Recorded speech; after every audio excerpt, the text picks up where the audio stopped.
Looking to see a show? What do you have playing today? The Ghostly Serenade. Most excellent. Still got some seats? You're here for the show, right? Ticket, please.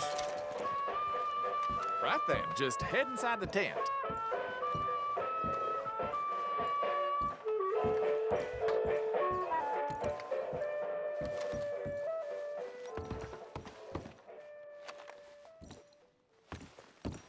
Greetings and salutations, gentlefolk.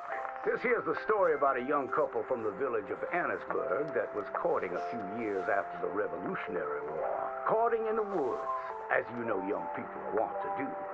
Stealing away all sneaky-like. Girl by the name of Ethel Beauchard snuck out of the parlor one evening just as soon as her mother went out to hang clothes on the line from the washing. She met up on the road by her farm with a boy by the name of Eugene Hutton. Now, the Hutton boy was an athletic chap, liked boxing, fishing, and swinging Indian clubs. It's quite singular to the story that he didn't seem all that inclined to go to war in the preceding years leading up. Well, they walked in the woods for a while. Pretty soon they lost their bearings and no longer knew the north from the south, nor east from west neither. Then they heard a low moaning sound. What's that terrible noise? She said all a-trim. Must be a sick calf looking for its mama. They've been known to bawl like that. Let me take a look, said Eugene. Well, old Eugene went and disappeared around a tree, came out the other side, and gave her a terrible fright. Boom!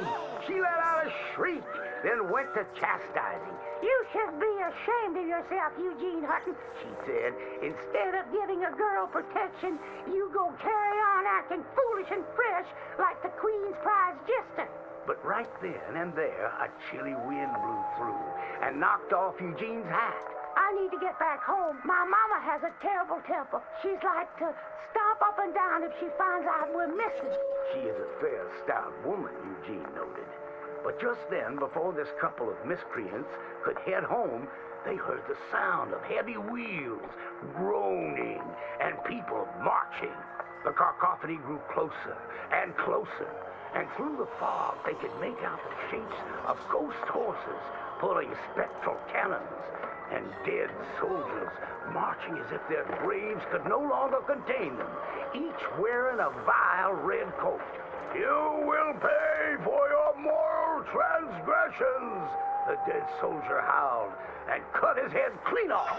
Miss Beauchard shrieked in horror as Eugene's head landed right in her hands, his eyes still darting about, attempting to discern what horror had transpired. Little Miss Ethel Beauchard ran as fast as she could, stumbling and getting caught on trees as she tore through the forests, terrified for her life, the dead soldiers marching after, hungry for blood. When she returned home, she told the people of the village that an army of the dead had taken Eugene within the confines of the fog. British soldiers who died protecting tyranny were rising from their graves as if to continue the fight for the demonic English. The townspeople erupted in fright and dismay until one daughter came forth and accused her of witchcraft. She raised the dead to murder that boy for his pursuit of unwanted advances, he said. So she too must perish. And that very night, they put her to the stake and burned her dead. Now let that be a lesson to you young ones not to go courting in the woods, in case the English lurk there still.